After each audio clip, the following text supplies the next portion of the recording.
Muito bom. Vamos lá. Capítulo 13 está lá na página 145, questão 922. Quantas e quais são as bem-aventuranças evangélicas? As bem-aventuranças evangélicas são 8. Primeiro, bem-aventurados os pobres de espírito, porque deles é o reino do céu. Segundo, bem-aventurados os mansos, porque eles possuirão a terra. Terceiro, bem-aventurados os que choram, porque serão consolados. Quarta, bem-aventurados os que têm fome e sede de justiça, porque serão saciados. Quinta, bem-aventurados os que usam de misericórdia, porque alcançarão misericórdia. Sexta, bem-aventurados os puros de coração, porque verão a Deus. Sétima, bem-aventurados os pacíficos, porque serão chamados filhos de Deus. Oitava, bem-aventurados os que sofrem perseguição por amor da justiça, porque deles é o reino dos céus. Então são 8 bem-aventuranças evangélicas. Será que para você, quando a gente fala evangélico, será que para você, por um acaso, assim fica meio estridente no seu ouvido, fica meio dissonante, parecendo que de repente não é a nossa religião, será? Por questão assim de poluição cultural e religiosa, nessas últimas décadas, o pessoal que a gente conhecia como crente, começaram a se autodenominar evangélicos. Eu não sei quem começou com isso, tenho uma suspeita, mas não posso afirmar. Mas de repente todo mundo que era chamado de protestante ou crente virou evangélico. Bom, pelo menos a maioria. Não sei como é que os luteranos se dizem, mas o restante, dessas todas as denominações, a gente fala, você é crente? Não, eu sou evangélico. Será que aí quando a gente ouve evangélico, a gente assim fica meio assim desconfortável? Porque se for assim, está na hora da gente atualizar nossos conceitos. Esse livro aqui é do começo do século passado. E evangélico significa relativo ao evangelho. E a gente aqui, as bem-aventuranças estão no evangelho. Portanto, são bem-aventuranças evangélicas. Lembrando que muita gente que se diz evangélico não é evangélico coisa nenhuma, é fake. Muita gente diz evangélico, mas depois se veste de rabino judeu. Ou só segue aí o Antigo Testamento, de evangelho mesmo não tem nada. Então, até porque Jesus expulsando os mercadores do templo não é uma figura legal e não é uma passagem confortável para muitos deles. Então, meus irmãos e minhas irmãs, vamos ter cuidado com essa poluição cultural, porque é interessante que antigamente, também eu me lembro de livros mais antigos que falavam não porque os crentes, não estava falando de protestante não, estava falando de nós. Tem um livro do Mal Batarran, que ele era brasileiro, professor de matemática, do homem que calculava, e ele gostava de escrever histórias lá sobre, assim, Arábia, com fundo aí moral, não sei o quê, não sei por que escolheu esse caminho, mas enfim, os livros dele são assim, pronto, acabou, Aí ele fala muito isso, porque os crentes, às vezes falando a respeito de nós, usando essa terminologia, essa terminologia justamente para se referir também aos católicos. Então a gente tem que ter cuidado com isso, porque senão a gente vão tirando pedaços da igreja e a gente vai concordando com isso. Evangélicos, bom, evangélico é aquele que segue o evangelho. E se segue o evangelho está na Igreja Católica Apostólica Romana, porque foi a igreja que Jesus deixou, pronto. Fechou aí o raciocínio, Porque Jesus nos propôs as bem-aventuranças, Jesus Cristo nos propôs as bem-aventuranças para nos fazer detestar as máximas do mundo e para nos convidar a amar e praticar as máximas do seu evangelho, que são opostas às do mundo.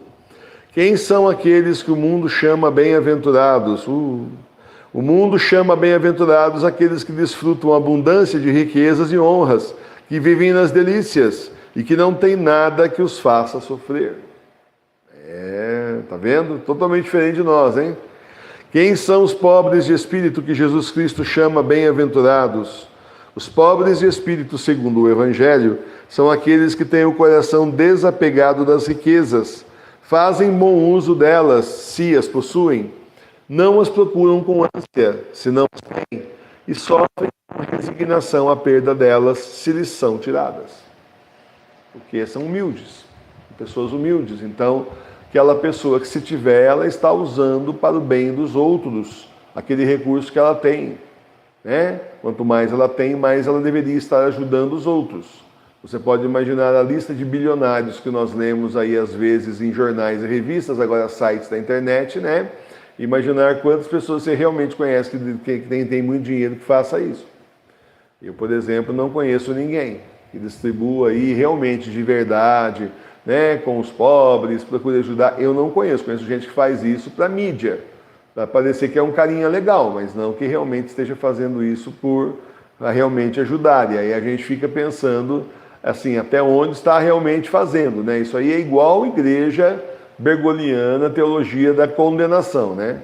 A gente falou por décadas, desde a década de 60, que eles falam dos pobres. A igreja está no país inteiro. Por que é que não acabou a pobreza? Por que é que eles não organizaram cooperativas, ajudaram realmente os pobres, ao invés de usar os pobres para objetivos políticos? Porque eles estavam lá só para usar os pobres para objetivos políticos. Então aí complica, né? Não tem nada a ver. Uma coisa é o que eles falam, outra coisa é o que eles fazem. Então essas pessoas, voltando aqui, né, para a bem-aventurança, essas pessoas que se têm estão distribuindo, às vezes tem até pouco, mas estão também procurando repartir, ajudar as outras pessoas e, sobretudo, não fica procurando dinheiro, fama, fortuna e prazeres desesperadamente, que é o contrário do que o Senhor está nos ensinando. Certo? Muito bom. Quem são os mansos? Os mansos são aqueles que tratam o próximo com brandura e sofrem com paciência seus defeitos e as ofensas que dele recebem, sem alteração, ressentimento ou vingança. Se a gente for olhar pelos olhos de Deus, a gente vê, eu sei que uma coisa é os nossos olhos, mas os de Deus são diferentes, era pelos dele que nós devíamos estar olhando. Pensa bem. Hoje tem muito sentido muitas coisas que você sofre com as pessoas que estão em volta de você, mas daqui a, 5, 10 anos vai fazer sentido? Daqui a 50, 100, pela eternidade, será que vai fazer sentido? Porque nós sabemos o que está para acontecer. Nós sabemos o que está para acontecer. Tipo, está acabando. Está acabando. Nós sabemos disso.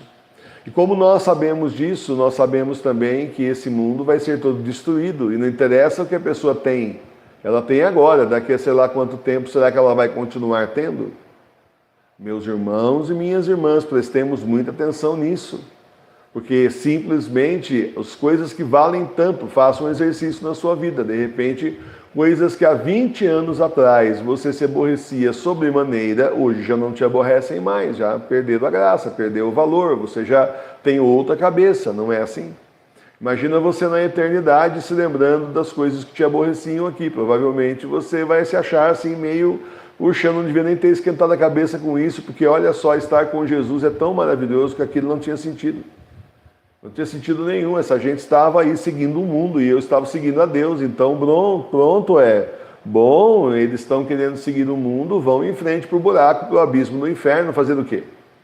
Mas nós queremos seguir ao Senhor e, portanto, vamos morro acima com a cruz nas costas, todo dia um passinho a mais, pelo menos. O dia que conseguir dar 2, 3 passinhos é bom, muito bom, né? O ruim é quando volta e quando fica parado também não é tão bom, mas um passinho por dia para frente já é muito bom. Certo? Nessa alegoria que eu estou fazendo. Então é assim, a gente precisa olhar mais as coisas pelos olhos de Deus, com a lógica de Deus e não do mundo. Senão não vai, gente. Pela lógica de Deus, senão não vai. Essas pessoas estão na iniquidade, muitos estão fazendo a sua iniquidade. O que diz o anjo do Apocalipse? Continue na iniquidade. Iníquos, continuem na iniquidade. Deixa fazer, deixa roubar, deixa fazer toda sorte de crimes contra Deus, deixa fazer. Só que depois também a paga deles já está, inclusive, pronta. Mas claro, gente, olha, nós temos que ralar muito para o nosso nome não sair do livro do Cordeiro. Está nas mãos de Jesus. Está lá, sem merecimento nosso. Muito fácil o Senhor chegar lá, cansar e apagar. E isso nós corremos o risco diariamente. Essa gente, muitos deles já não tem mais o nome lá, já foi apagado. Então estão brigando por coisa que vai ficar aqui mesmo, né?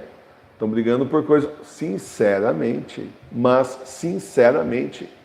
Olha, na minha família o que teve de briga por causa de herança. Oh, como tinha briga! Oh, mas como tinha briga, como tinha intriga, por causa de herança. A pessoa Emília é rico, rico de Deus. Porque assim, quem veio atrás aí, estava brigando por causa do quê, né? Estavam brigando naquela época, há 30 anos atrás. Por causa do quê? Não deu 30 anos quase. Por causa de uma casa. A briga toda era por causa de uma casa. A briga por causa de uma casa. Fica, eu não quero, tchau. Pode ficar, pode ficar. Só isso.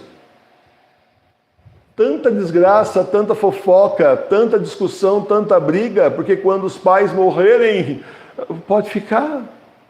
Só isso. Eu vou trabalhar e vou construir o que é meu, eu vou viajar. Só. Eu não tinha nada quando eu fiz isso. Tá certo? Virei as costas e falei, pode ficar. Onde é que eu assino aí? Não quero nem saber de mais nada disso aqui. Dei está dado. Nunca me arrependi. Mas nunca me arrependi. A pessoa aí simplesmente está aí até hoje esperando herança, mas enfim. Né? Certo, gente? Então, eu vou parar por aqui, só para vocês entenderem. A gente não leva nada dessas coisas. É importante ter a paróquia, é importante ter aqui, né, justamente essa parte da frente é importante para que a gente continue nessa situação de eremitérios, né? Porque nunca se sabe quem vem morar se a gente sai da casa ali. Então, tudo isso é importante, a casa do pároco continuar sendo próxima. Não posso ficar morando, sei lá, quantos quilômetros aonde é a paróquia, não é? Aqui na paróquia em si não tem espaço. Aqui mora a Madre Sofia, está pronto para mais 2 moças. E tem a capela, né? É um quarto só que tem aqui. É grande, mas é um quarto. Tá certo? É uma sala, uma cozinha, um banheiro e a capela.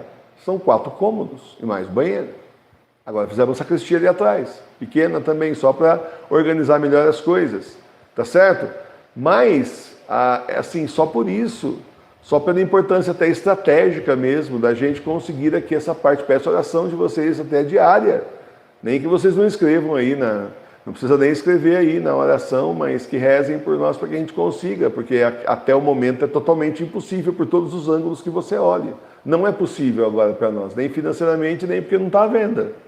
Nós não temos condição nenhuma de fazer isso, mas com as orações para nós, aquilo que eu falo, quando você chega no muro e é impossível sair aqui, não dá, o Senhor fala, calma que eu vou abrir a porta para você, não seja apressado, né? Calma que agora é minha vez, descansa um pouquinho aí. Fique em oração, daqui a pouco eu abro a porta para você. É sempre assim. Então, meus irmãos e minhas irmãs, nós temos que entender que é só por isso, é só por uma questão estratégica, mas não é uma coisa de... Nunca tive isso, nunca fui ganancioso. Espero que você também não, mas se você foi, que você tenha sido. No mais, é só o suficiente para a gente viver aqui nesse mundo, enquanto nós estamos no mundo. A gente não sabe o tempo que vai demorar, previsões daqui, previsões de lá, a gente possui, mas o tempo é de Deus, não é no tempo que a gente quer, no tempo que Ele quer, é o que Ele acha. Estão atrasados. Estão atrasados. Estão atrasados. Já era para eles terem feito o que eles querem fazer, mas o Senhor não está deixando. E até onde o Senhor vai atrasá-los, a gente não sabe. Mas estão super atrasados. E por outro lado, tem a faca e o queijo na mão e não sei por que não fizeram ainda. Porque o Senhor não deixou, porque poder eles podem. Eles estão com os poderosos do mundo nas mãos, todos no bolso, como diz o Klaus Schwab. Então é assim, não sejamos mesmo gananciosos, não queramos... Sabe, é assim, vamos ser mais desapegados com as coisas, o necessário, se manter mais assim no necessário, se manter mais do que realmente nós precisamos para essa nossa caminhada, tá bom? Eu vou parar por aqui, professora, que eu falei que eu ia fazer com horário, porque ele vai embora e eu falei aqui, fiz detalhes, explanações, blá blá blá. Então nós vamos começar amanhã no 927. Marca para mim, por favor. Amanhã não, na quarta-feira. Tá ali, se você quer caneta, tá ali, ó, em cima do armário que eu deixei ali hoje, que você me emprestou para colocar o quadro. Começa amanhã no 927. Eu parei no 926, não sei como é que você marca. Eu parei no 926. Tá certo?